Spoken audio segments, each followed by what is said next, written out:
Here is what you missed on Malone's Hype Line. Appreciate it. Hey, y'all, this is Rondey Perry. I'm on DJ Malone. We getting it, baby. What? Yeah. My man. This is Rondey Perry. I'm calling from the ATL right now. Hey, how you doing, Rondey Perry? How you doing, man? What's up, homie? Well, what's good, man? Give the man a round of applause, man. Give the man a class right here. Word up, man. Man, I appreciate you coming through and stopping by, man. Really means hey, a man, lot. that's the thing, man. I love the show, man. I've been checking it out. Oh, yeah, appreciate that, man. I appreciate it. That's much love. Now, let me go in. I have to tell you, bro, you is one of the funniest dudes I have seen in a while. Yeah, you're right up there with Kevin Hart and Mike Epps. You really are funny. I wanted to ask you, what made you start into comedy? Well, man,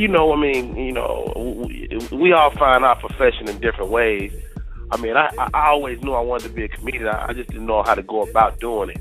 And I had a teacher that would let me tell jokes at the end of class if I would shut up when I was in second grade. So it's always been in me.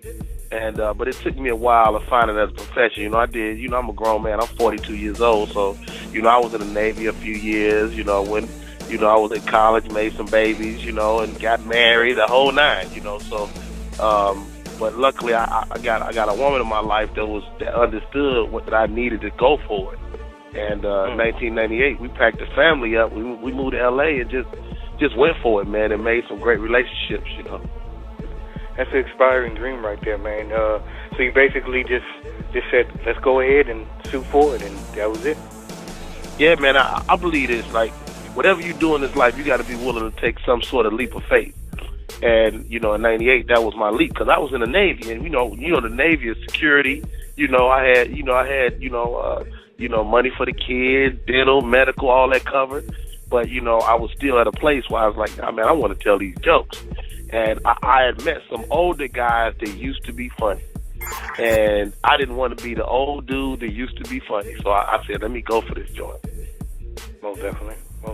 And then that's a real inspiring, that's something real inspiring.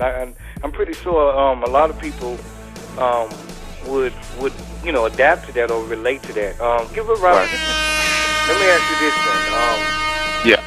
I wanted to see, how did you hook up with the Monique show and doing all that? Well, Monique and I connected.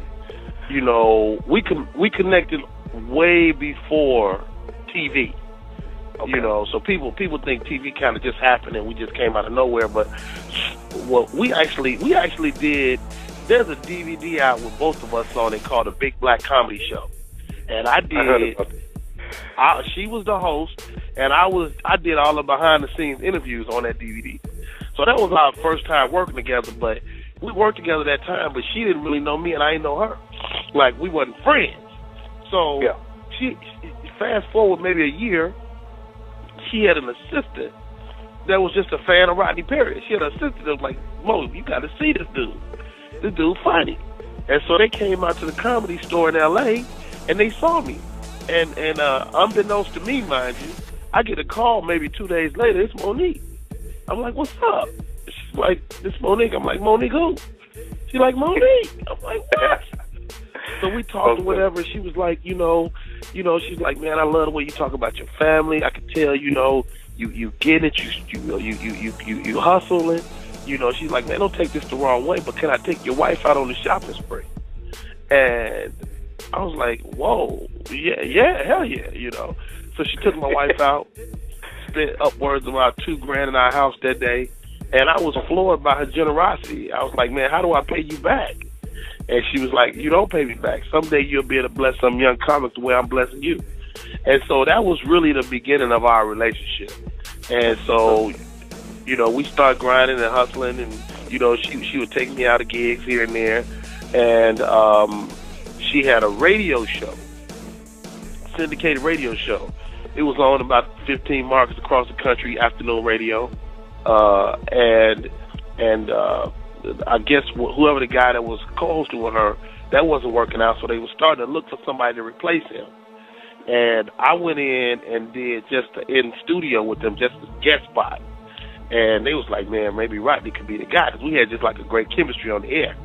And I went in, about 2 days later, they offered me the job as a co-host, and we've been rocking out ever since. Man, that's awesome right there, man. That's because I watched the Monique show, and you know, don't get me wrong, I love Monique. Monique is funny as hell, but y'all do have that chemistry where I don't even think you guys rehearse it. It's just y'all kind of wing it. That's how the impression that I get from you guys. It's just y'all just wing it, and you know, that's what it is. Well, we definitely improvise a lot of stuff, but you know, I mean, TV don't allow you to just willy-nilly the whole situation. Yeah. But, you know, she was a great boss. And I don't think she get credit for running that show, man. Monique was the executive producer of that show as well. So, you know, she was very clear on what her vision was for that show. So when we would be out there, she was like, man, she's like, don't hold back. Give me everything you got. And so, you know, if you watch the show from the beginning to the end, you know, you saw my role growing and growing and growing and growing each episode. And you know, we were really kind of, you know, set me up to make my own transition into something else. You know, yep. so it was a great opportunity, man. I don't have no ill will toward BET or nobody, man, because that was a huge opportunity for me personally, and it put me in the collective consciousness, you know, where people like you would say, "Hey, Rod, come on, let's do an interview," you know. Yeah, most definitely, and like I said, I do appreciate you, and if to a Chicagoan from a that was a funny ass clip right there. She did it just right, just how the Everest does it, because that's how Everest makes you feel. It's like, what are you doing? You fat ass, what are you doing? Get up, go to college. The hell up, man. That's my girl Terry J. Vaughn, and you know, we've become great friends over the years, and she has a place here in town, here in Atlanta, and that's why I have my improv class. So I'm on my second class right now. I got 17 students, and we putting on our show May 7th right here in Atlanta, man, and I'm super excited. Actually, tomorrow we shoot like 2 sketches like that. We shoot like 6 sketches over the next 2 days, so I'm in full production mode right now. So yeah, I'm excited about this. It's gonna be a good time. Most definitely, man. I like that. Now, how can people go about and if they wanted to sign up for something like that? Well, you got to be here in Atlanta. I may do a workshop when I come to Chicago. I may do a workshop when I go to Louisiana or Texas. They try to get me to do like a 1-day workshop. I may do that, but if you're here in Atlanta, you listen to the show, just hit us up at the green room or go to my website, RodneyPerry.com, and we'll give you all the information on how to be a part of the class, man. Most definitely, man. That's a wonderful way to, you know, not even just to get back to the community, but just, you know, find good talent. And you know, as a DJ, a lot of times I see other DJs, they don't pass the torch like to the new artist.